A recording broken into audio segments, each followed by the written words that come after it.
Hello friend, David here from Learn Stage Lighting, and in this video we're going to take this mini moving head provided to me by TomTop and we're going to show you how to start programming moving heads. Now, if this is your first time here, you didn't see my previous video, I reviewed this moving head, I discussed whether it's right for you, and truth be told, you can check that out here. I don't love these things, they're not my favorite thing in the world, but if you want something cheap that may not last too long, but it also might, you can go with these. I would show this on a more reputable fixture, but I don't have one around, so manufacturers, remember, friends, ADJ, Chauvet, Eliminator, Blizzard, if you do send me stuff, I'll use it in videos like this that are teaching people how to use lighting, and then, of course, they might buy your stuff. So, we're going to use this mini moving head, and we're going to program it. And I want to show you guys not only how to use a basic little console like this Chauvet Obey 40, but also the difference in how you can program things when you use, quote, a real console or piece of software and how that looks. So we're going to look at 3 consoles today to give you an idea of the differences. First things first, let's plug this thing in. It is loud, I'm going to warn you about that. There will definitely be background noise on this recording, more than usual. And I've already actually gone ahead and I've set the DMX address on this unit, and it is set to 17 because I used the first 16 channels on this board to control my LED bars behind me. Boom, channel 17 is where this is going to begin. Now, if you're using a board like this, a DJ kind of level basic controller, you can control lights like this. It's not ideal, and I really want to show you why here. So the first thing that we're going to need to do is we need the manual for this light, because we don't know what the channels go to. Being inside something that doesn't have a screen, this console, we can't see by just looking at the faders what the channels will do. So let's get started. I'm going to go ahead, I'm going to select fixture 2 because that's the fixture that I'm using. And then I'm going to go ahead and start bringing up the channels. Actually, you can see me better, yeah, about here. First channel is pan. Now, it works. Now, I don't know why manufacturers of lights always put pan first, except that you say, when you say pan and tilt, you often say pan and tilt. But, truth be told, if you're lighting a show, use tilt first. Because you could be spinning this Yahoo, if it's on a regular console where it's pointed straight up, you could just spin it around and around, like all day long, be sitting there spinning around on this first channel and not be able to see the light. But if you tilt first, you'll be able to see the light, boom, and then you can pan it to where you want to go. So always tilt first, but that's not the point of this video. So next, we've got channel 6 is our dimmer. So again, I've got to keep my book out the whole time. I've got all these extra channels that I don't need, I don't want, and I can't use. Oops, that's a 6 because I can't read. Well, that's 6, and then we get the red, green, and of course blue channels. Oh, but if we want to program the blue channel, if we're trying to set up a scene with multiple of these, then we've got to take the blue channel and... where is it? Well, it's on the next page. So now we gotta switch pages, put the fader back. Ah, now we got the blue channel. And then after blue, there's some color macros and some moving ahead macros, etc. And so when you work with a board like this, you can go ahead and set the faders the way that you want and program some basic scenes, and then you can click between those different scenes or presets. It takes longer to set up than other controllers, but if that's all you need out of a console, then, go with something like this Obey 40. They're cheap, they're ubiquitous, but at the end of the day, you're not gonna make a good light show on a board like this. There are just so many better options out there today, and I want to show you that difference, because say I want to make this moving head go, and I want it to move all around, right? Just like, I'm doing here manually. I just want it to move and pan and tilt and shine me in the face and all that jazz, and I want some motion out of it. Well, in this little board, get away from me, light. In this little board, all that I can do, literally, how about there, is I can only program individual scenes And then I can build those scenes into chases. So I could theoretically, and this has been done, and plenty of people have done this on YouTube. I'm just not going to take the time because, quite honestly, I'm lazy and it's way easier to do inside software. But you could go in, make some different scenes for some different positions, and then have it move around between those different positions and get kind of a juddery, movement out of it. But you're here at Learn Stage Lighting, and you probably know, if you've been here before, that I'm a fan of not just having a simple, basic, kind of lame light show. I want you to have a great light show. I want you to have a light show that's interesting. And so if you're spending all your time hitting these really loud buttons trying to program some basic scenes, and it's going to take you, literally an hour or two to set up a bunch of scenes with just one light, that's not worth your time, and you're not going to take the time to make something interesting and something good. So let me get into the computer. Actually, I'm going to unplug this thing because it's so loud. But we're going to go into the computer, and I want to show you how to create lighting scenes, even for a simple, cheap moving head like this, and how using a program inside a computer, whether it's basic or whether it's an advanced program, how that allows you to really speed up your programming and therefore allows you to create a much more interesting show than a little console like this ever could.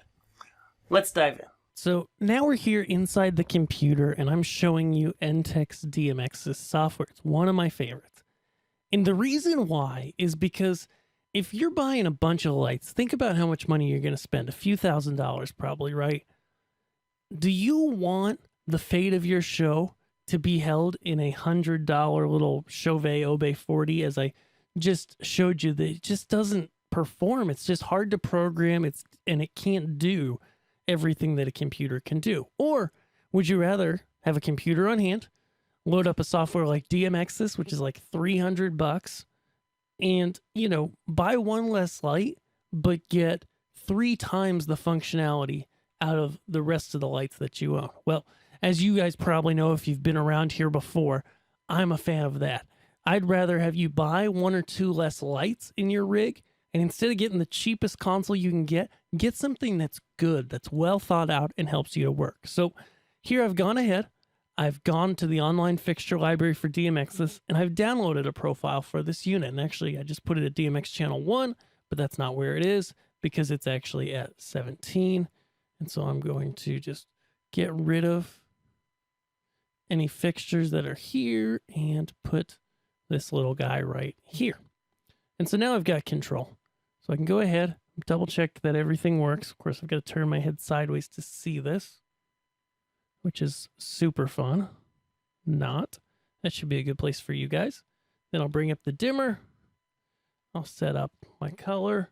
It's labeled green, blue, white. Whoever made this profile, I could make my own and make it right. But regardless, I don't care because I know that it's a red, green, blue. So there, boom, first scene. So let's go ahead. I was doing a theatrical show earlier, but I'll just call this YouTube right here. Boom, make my first scene. So this is ceiling magenta. Oh, I want to make some more scenes with that ceiling and that magenta color? Or with the ceiling in other colors? Sure. Change that up. Boom. Next, ceiling blue. Now, in the time that I've literally patched this light and built these different scenes, I was still trying to build one basic scene on the Obey 40. So we can see now, oh look, I can go through my different colors on the ceiling. Now what if I wanted to do a movement? Well, just back out of my preset manager here, and then I can go ahead, grab my pan tilt channels, go here to the, I like to go to the macros, shapes, and say I wanted to do a figure 8. Guess what? Now it's doing kind of a sad figure 8 because I'm not a big fan of this light. Boom, look at that. See, so that is how I just got to slow that down. That's what this poor light can't do. Okay, that's better. And then I can literally go ahead, hey, let's save that into a preset. So we'll call that, red value. Say I didn't want to put the red in it. Well, I could go ahead and I could literally mask my color channels out. This time I'll do that just to show you. going to channel masks, disable selected. Go here to my preset manager, overwrite. This should work. Yep. So now it's no longer the red ballyhoo, it's the whatever color we had before ballyhoo. Red, blue, magenta, whatever. And so it really is that simple with a program like this. And you can see how I can use a program like this. I even forgot to use this XY coordinate that you can have. So say I turn off my ballyhoo. I can now move this however I want. Oops, I have to select the light first. That's really important. And then I can move it however I want and get control. It's really that simple. And so I just want to show you that it doesn't have to be difficult to program moving lights, but if you're using something like an OB40, it is. Let's look at a program like Onix.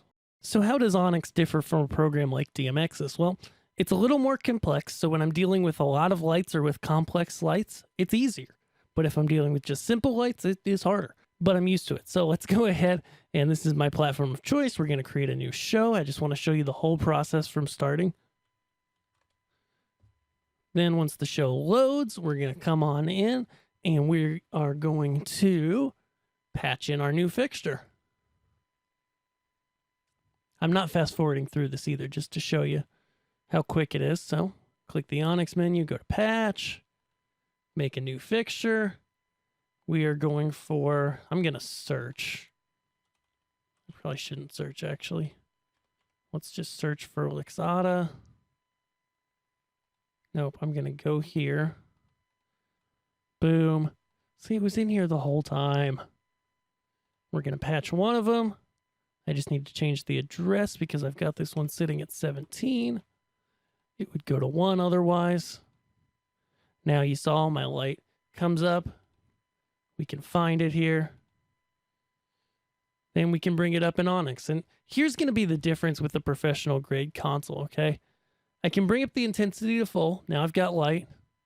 And then as I go to work with other parameters, especially if I have a touch screen, which I do in front of me, I can now move with things like pan and tilt together very easily. I've just selected the lights or many lights, and I can work with pan and tilt. Same with color. I don't actually have to click color there because I can just go to my paintbrush here. I can choose any color. I don't have to worry about red, green, and blue channels. I just click and get the colors I want. Then I can look over at the light. I can see what it's doing, and I can work accordingly.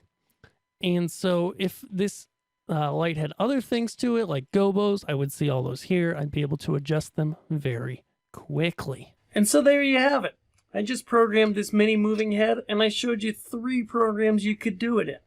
Now, on the surface, you can probably see why I'm such a big proponent of programs on the pro grade like Onix, which you can start using for free, or DMX's, which is a much easier program to learn, but also a little bit less complex. Because either of these programs are able to take the feeble little OB40 control and really expand on it. With this guy, programming is slow. I have to bring up faders, change pages, and select lights a lot. I have to edit into program mode, hit the add button, hit the button, and that's just to make static scenes. When I want to make a chase, I have to already made the scenes and turn those into a chase. With programs like DMX's or Onix, not only do you get the ability to quickly and easily build chases, effects, anything you need, but it's easy to grab the lights and work with them in a real-world way, choosing colors, moving pan and tilt together instead of on separate faders. And you'll actually have the control of the fine channels, which I didn't touch here, which make things a little smoother. So I hope you can see here not only how to program a mini moving head and how to get started programming moving heads, because that does matter, but also how much a good console and getting the right console into place will help you in your lighting. Now, if you like this, I want to get a free guide into your hands over at LearnStageLighting.com. We'll just go there, right at that front page. It says, hey, do you work with band lighting, church lighting, DJ lighting, theater lighting? Click the button, and I will send you to your email a free guide that teaches you how to get started with your type of lighting, whichever of those 4 matches more clearly what you do. Thank you so much for watching today. Be sure to subscribe, and I will see you guys in the next video. Thanks.